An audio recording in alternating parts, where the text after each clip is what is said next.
What do you think of small business owners, especially in the creative fields, often overlook when it comes to protecting their own digital work? Is that something you think about, or is it kind of like, well, it's just out in the ethers, or, um, do you watermark your images and your designs, or do you just kind of let it be?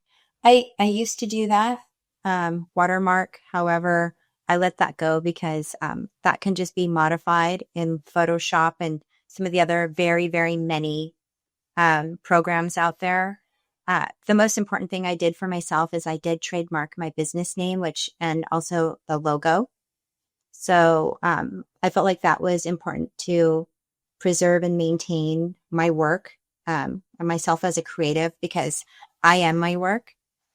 And I needed to do that just to make sure that I had longevity and there wasn't the ability for someone to come in and take my identity from me that I've worked so hard and so many years to build, because there are people that have their identity stolen, and not meaning your name, but when they steal your business identity and they lock you out of that, that is something that's unacceptable and that really can ruin your livelihood. And so that's why I did that. But as far as people using my images, there are photographers who probably have sweepers out and they look for people that use their images without permission. But I just don't do that. I decided to adopt that if someone wants to use my image, that is a compliment. Yes, I agree. Yeah, I had another client who was designing similar. She was doing some t-shirts and she really wanted to trademark all of them.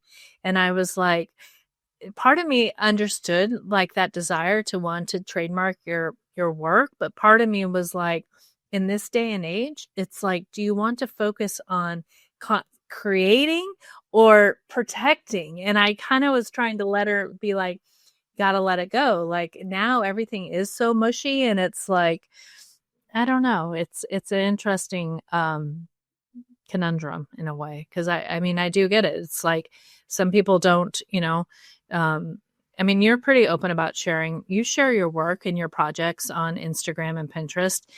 Is that for a marketing point of view, or are you doing it for, to share, or what's the thought behind when you do share on Instagram?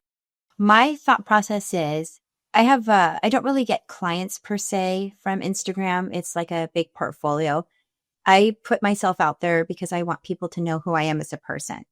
Because when you hire a designer or someone that's creative, you're hiring them because all the creativity and the design knowledge is inside here.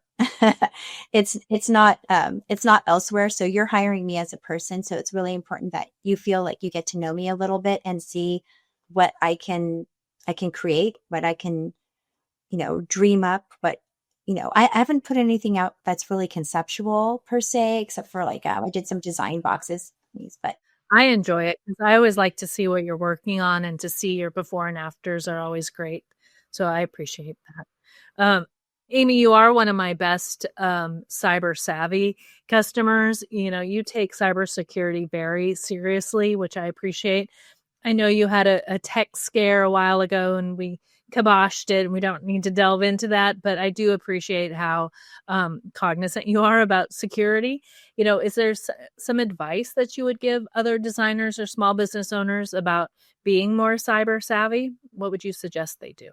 well, I suggest that you take it seriously. If this is your investment and this is your primary source of earning money, um, I would say you take this seriously, get some software protection, or hire a person like Rachel from CMIT and have uh, her company put some management software on there so that way no one can, like I call them nefarious entities, enter and take over your livelihood, because I'll tell you, you don't ever think it's going to happen to you.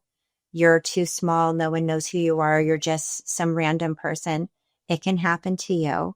And you want to prevent that. You don't want to have a lapse in time, yourself being able to make money, because you don't know what stage you are in your business. And it could be very precarious, and someone coming in and taking over your business through a security weakness would be absolutely devastating. So don't think that you're too small for someone nefarious to find you, because they can.